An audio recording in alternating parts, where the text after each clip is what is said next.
तो मैंने आज ये तो देख लिया, अगर आपके पास पैसा हो तो आप एफआईआर भी बदल सकते हो। दोस्तों रिसेंटली एलवीश यादव ने मैच 10 की जोरदार पिटाई कर दी है, जिस पर मैच 10 का भी रिप्लाई आ गया है, तो आप भी देखिए। सीधा पॉइंट पे बढ़ता हूँ। एलविश ने जो लोकेशन दी थी वो उसके घर की लोकेशन थी या फिर किसी के तो घर की लोकेशन थी, और मेरा इंस्टिंक्ट बोला कि मुझे उसे अपने लोकेशन पे बुलाना चाहिए जो एक पब्लिक लोकेशन हो।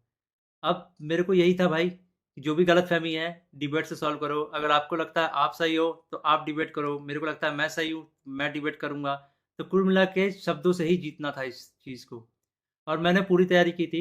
मैंने वहाँ पे सोफ़ा वोफ़ा सब लगाया था कि जब एल्विश भाई आएंगे तो वहाँ बगल में बैठेंगे, ये वो फलाना ठिकाना। लेकिन जैसे ही वो आए, एक तो अटैक करना शुरू कर दिया, ऊपर से बहुत सारे बंदों के साथ आए। ऊपर से ये भी नहीं था कि वन ऑन वन फाइट हो, उसके साथ उसके कुछ बंदे थे वो भी मदद कर रहे थे उसकी। इस तरीके से मदद कर रहे थे कि मैं कुछ कर ही नहीं पा रहा था, क्योंकि मेरे को दो तीन लोगों ने पकड़ लिया था अगल बगल से। अब जब लड़ाई हुई, लड़ाई के बीच में ही एल्विश ने मेरे को लगभग ये अपने घुटनों से नाक पे मारा, कई बार हाथों से मेरे सिर्फ मुंह पे मारा।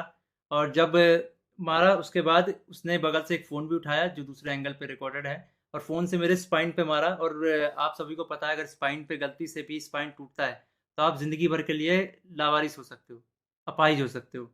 उसके बाद उसने क्या किया, जान से मारने की धमकी भी दे दी।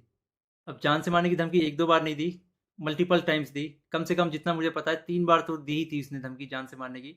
और ऑफ कैमरा भी उसने कई बार जान से मारने की धमकी दी। सुबह 4 बजे मैंने सोने का ट्राई किया था, मैं दोस्त के घर साकेत गया हुआ था। मैंने सोने का ट्राई किया, अनफॉर्चुनेटली मैं दर्द से सो ही नहीं पाया। उसके बाद अ, हम जब दर्द हो रहा था तो हम गए वहाँ पे मैक्स हॉस्पिटल साकेत के, मेडिकल निकलवाने।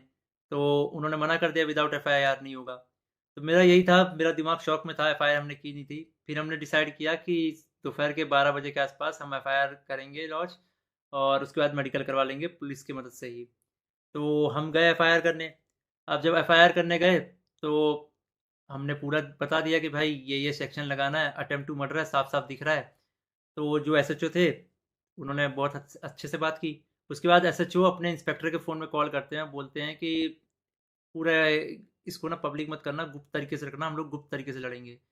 मेरे को तभी डाउट था कि एफआईआर को दबाने की कोशिश की जाएगी, और वही हुआ। अभी मैंने एक आर्टिकल पढ़ा जिसमें एल्विश के ऊपर एक भी वो सेक्शन नहीं लगा जो मैंने एफआईआर में लिखवाई थी। अटेम्प्ट टू मर्डर का एक भी सेक्शन नहीं है उसमें। तो कुल मिला के मैं क्या समझूं, अगर आपके पास पैसा हो तो आप एफआईआर भी बदल सकते हो। मतलब हरियाणा में इस तरीके से गुंडागर्दी चल रही है कि एक बंदा आता है मारता है और उसके खिलाफ कोई एक्शन नहीं होता, उसको पुलिस पकड़ के लेके नहीं जाती। यहाँ पे इस बात को 24 घंटे हो चुके हैं और वो बंदा अभी हंस रहा होगा कि उसको कोई पकड़ के नहीं ले गया, उसको फर्क ही नहीं पड़ा होगा। मैं हरियाणा के सीएम खट्टर जी से रिक्वेस्ट करना चाहूँगा कि इस गुंडे एलविश यादव को अरेस्ट करवाओ। इसका बैकग्राउंड बहुत ख़राब है, जिस तरीके से ये यूथ को इंस्पायर कर रहा है, वायलेंस को प्रमोट कर रहा है, उससे साफ साफ पता लग रहा है यूथ बहुत गलत वे में मोटिवेट हो रही है इससे। अगर इस बीच में मुझे कुछ भी होता है, मेरे पे कोई भी जानलेवा हमला होता है, इसका जिम्मेदार एलविश यादव होगा या फिर उसके दोस्त होंगे या फिर गुरुग्राम पुलिस होगी जिसने मेरे एफआईआर को पूरा का पूरा बदल दिया और पता नहीं क्या एफआईआर लिख दिया। और ये ये इंडियन कानून की बेइज्जती है, ये तो मैंने देख लिया। कुछ नहीं भाई, अगर तुम्हारे पास पैसा हो तो कुछ भी कर सकते हो, ये तो मैंने देख लिया भाई।